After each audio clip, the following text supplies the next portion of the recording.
Venezuela, ¿qué tal? Hoy quiero compartir un mensaje que creo venir de Dios.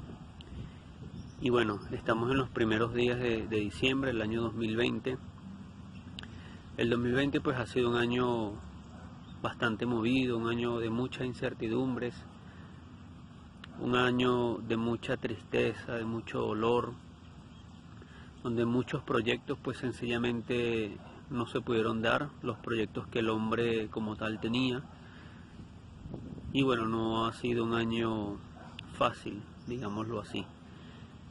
Pero en Dios siempre hay esperanza, y eso es parte del mensaje que hoy quiero transmitir a toda Venezuela. Cuando Dios creó los cielos y la tierra, puso al hombre en la tierra, en este caso Adán, y puso a la mujer, en este caso Eva. Dios le dio todo lo que nosotros podemos ver, una creación hermosa, árboles, animales, las estrellas, bueno, todo lo que nosotros podemos ver, Dios lo creó como nuestro hogar, para que nosotros viviéramos en esa tranquilidad que amerita una vida tranquila. Pero tristemente Adán y Eva pecaron, de allí pues ocurrió el desastre que conocemos, que a su vez se conoce como la caída, y el pecado pues entró al mundo a través de un hombre, y de allí todos los hombres pues somos pecadores, producto de esa desobediencia de Adán y Eva. En vista de ello, Dios posteriormente comenzó a levantar hombres para trazar esa promesa que Él hizo, sobre todo a Abraham, que a través de ti, le dijo a Abraham, serán benditas todas las familias de la tierra. Tal vez Abraham no entendió el mensaje como tal de Dios, pero sí lo creyó, que eso es lo importante, más que entenderlo es creerlo. Primero se cree y después, si Dios nos permite entenderlo, pues lo entendemos. Pero primero es creerlo, y así hizo Abraham. Comenzó a nacer la nación a través de Abraham, la nación que hoy se conoce como Israel. 70 israelitas, que en esa oportunidad eran conocidos como los hebreos, 70 hebreos salieron a Egipto y fueron hechos, años más tarde fueron hechos cautivos, fueron hechos esclavos de Faraón, del rey de Egipto en esa oportunidad. Y bueno, ahí Dios comienza a levantar a Moisés, Dios los liberta de la esclavitud de Egipto y los lleva a la tierra prometida, que en este caso es Israel. A partir de allí Dios sigue levantando hombres como líderes, e incluso reyes como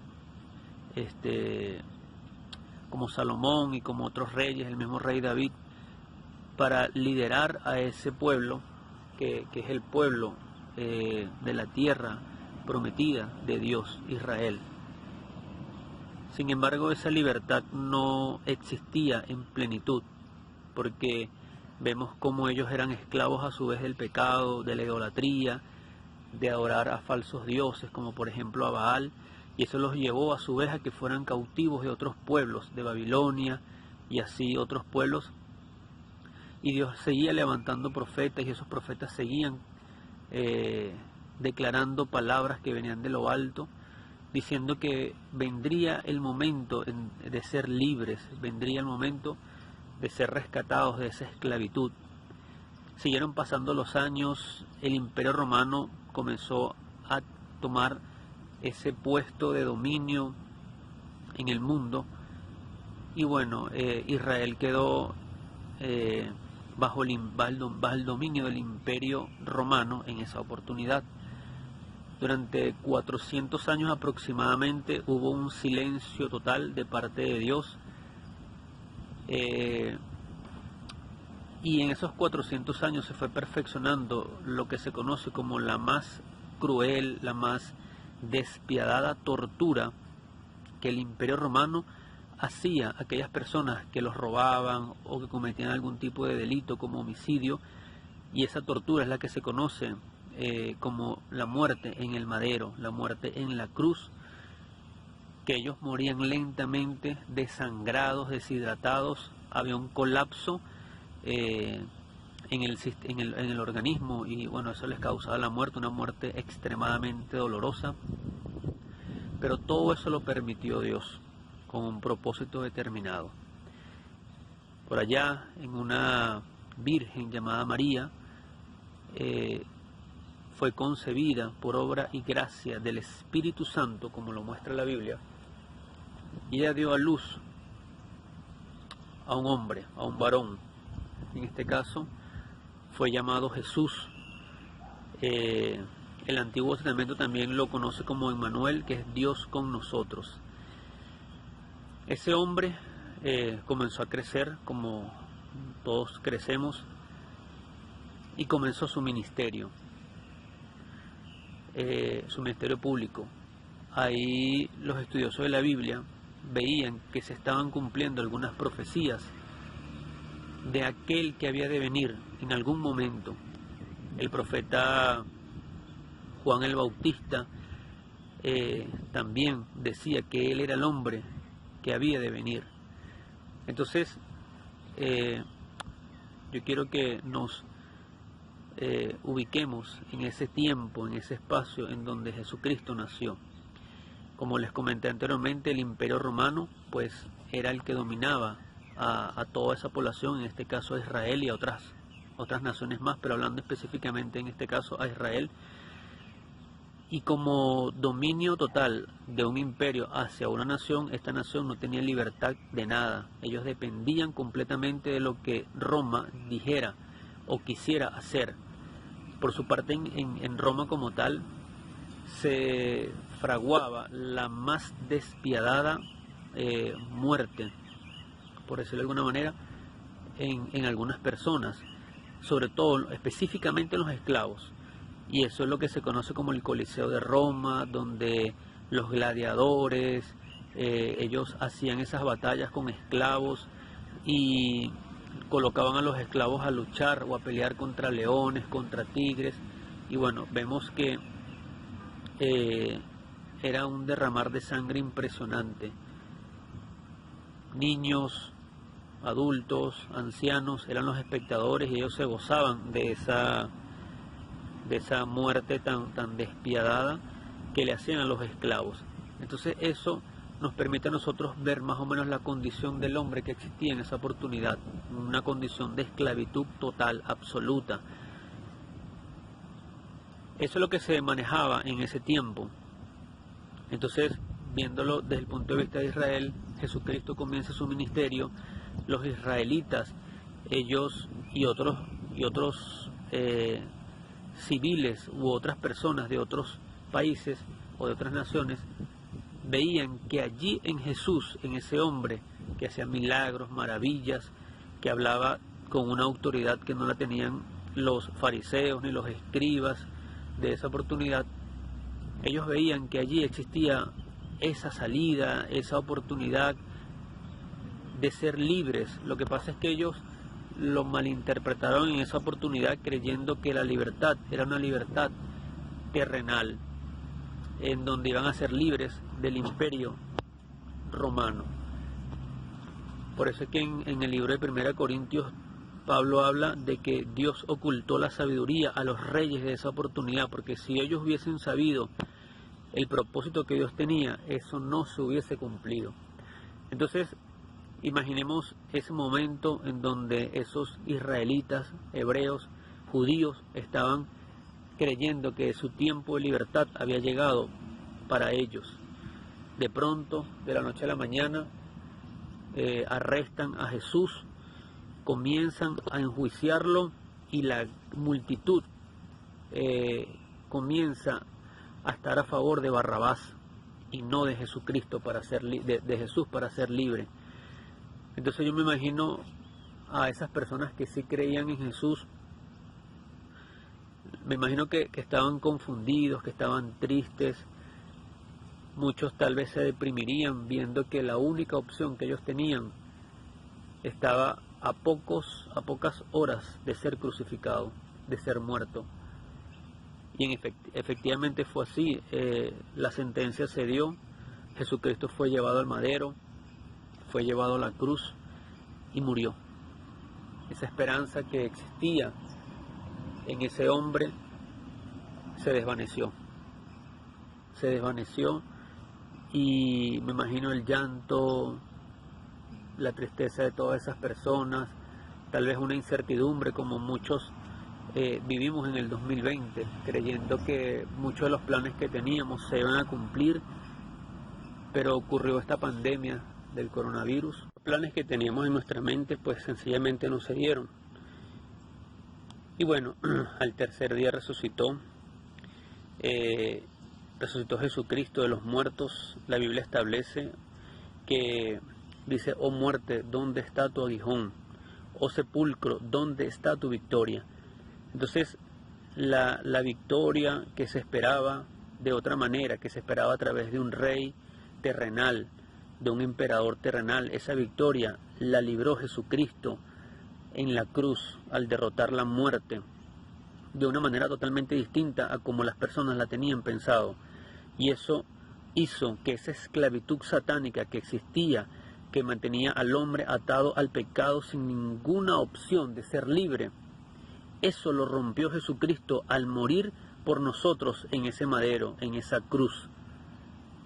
Eso es lo que marcó la gran victoria. Por eso es que la Biblia dice: oh sepulcro, ¿dónde está tu victoria? Porque la victoria la hizo Jesucristo, nos la dio a nosotros, siempre y cuando nosotros reconozcamos que Él es nuestro Señor, reconozcamos que Él es nuestro Salvador. Por eso es que la Biblia dice que si confesares con tu boca que Jesús es el Señor y creyeres en tu corazón que Dios le levantó a los muertos, serás salvo. Porque todo aquel que confesare en el nombre del Señor será salvo, dice la Biblia. Entonces nosotros debemos confesar a Jesucristo para que podamos ser adoptados como hijos de Dios. Fíjense que existe Dios Padre, Dios Hijo y Dios Espíritu Santo. Dios Hijo vino a esta tierra y se hizo hombre, para que el hombre pudiera hacerse hijo de Dios. Y eso es lo que Dios quiere que nosotros seamos sus hijos, más que su creación, seamos sus hijos, hechos a su imagen y semejanza. Entonces, nosotros estamos, como les comenté, a los primeros días de diciembre del año 2020. Esta es una fecha bastante bonita, porque es una fecha en la cual se celebra el nacimiento de Jesús. Tal vez no fue exactamente el 25 de diciembre que nació Jesucristo, porque los estudiosos en la Biblia dicen que no fue en diciembre. ¿Por qué entonces la celebramos en diciembre? Realmente desconozco esa respuesta, pero más que estemos en lo correcto, eso lo utilizamos como un simbolismo de gratitud, de que existe una fecha, un día, en este caso el 25 de diciembre, para celebrar el nacimiento de Jesús, de ese hombre, de ese Dios que se hizo hombre, como lo dice la Biblia, y se humilló, y vino a servir al hombre. Te vino a servir a ti, me vino a servir a mí, para que podamos tener esa libertad espiritual que Él quiere que tengamos. Y al nosotros ser libres espiritualmente, eso nos hace ser libres terrenalmente. Entonces, esta fecha es muy importante, aunque no sea la exacta, pero es una fecha importante porque de alguna u otra manera nosotros podemos expresarle a Jesús el agradecimiento por lo que Él hizo en la cruz por nosotros. Y no es que solamente lo vamos a hacer el 25 de diciembre, sino que eso debería ser todos los días.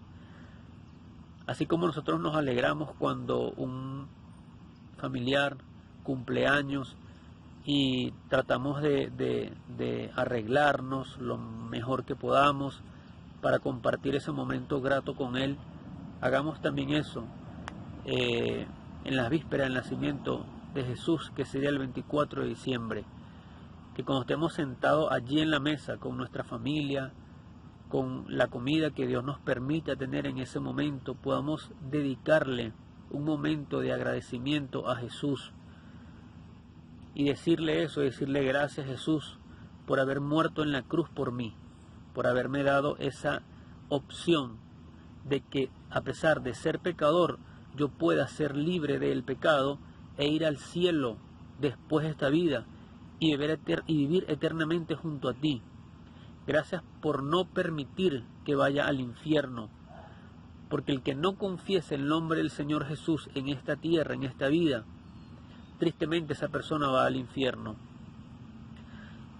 Y como venezolanos pues estamos pasando un tiempo bastante complejo, un tiempo bastante difícil, que ya llevamos varios años en esta situación, y se han dicho muchas profecías de que lo que viene es mejor de lo que estamos viviendo, y mucha gente se pregunta cuándo va a ocurrir eso. Yo me imagino que así estaban los hebreos, los judíos en esa oportunidad. ¿Cuándo va a llegar ese rey que nos va a libertar del imperio romano? Y mientras tanto ocurrían muertes y desastres a diestras y siniestras. Pero el tiempo de Dios llega, y el tiempo de Venezuela aún no ha llegado. Está cerca en que llegue el tiempo de Venezuela ser libre de tanta esclavitud espiritual a la cual ha estado sometido durante tantos años. Esclavitud de idolatría, esclavitud de brujería, de hechicería. Pero Dios tiene un tiempo para todo. La Biblia lo muestra y dice que todo tiene su tiempo. Y el tiempo de Venezuela va a llegar, en la cual sea libre y podamos vivir con esa libertad espiritual que muchos todavía no tienen. Venezuela está bajo una profecía que dice que va a ser el epicentro del avivamiento mundial, y eso es algo tremendo. El hecho de que Dios vea a esta nación como epicentro de un avivamiento mundial, eso es algo espectacular. Pero Dios tiene que sacar la paja que no está funcionando y sembrar la que sí está funcionando para que ese avivamiento pueda darse. En este año Dios me ha permitido ir a sitios estratégicos para hacer oraciones estratégicas de guerra espiritual y seguir en ese proceso de liberación de Venezuela. En Semana Santa me permitió ir a Mérida, a una de las montañas más altas de Venezuela, y allí declarar libertad para Venezuela. Hace unas semanas atrás me permitió ir a la montaña del Sorte, una montaña donde se gestaba la brujería, pero en un nivel bastante asqueroso. Y también se hizo una oración de liberación. Tal vez los resultados no se ven de una vez, pero es que son muchas las ataduras, muchos los pactos satánicos que los gobernantes de nuestra nación tristemente han hecho en contra de Venezuela. Pero todo tiene un tiempo, y el tiempo de que Venezuela sea libre está pronto a llegar.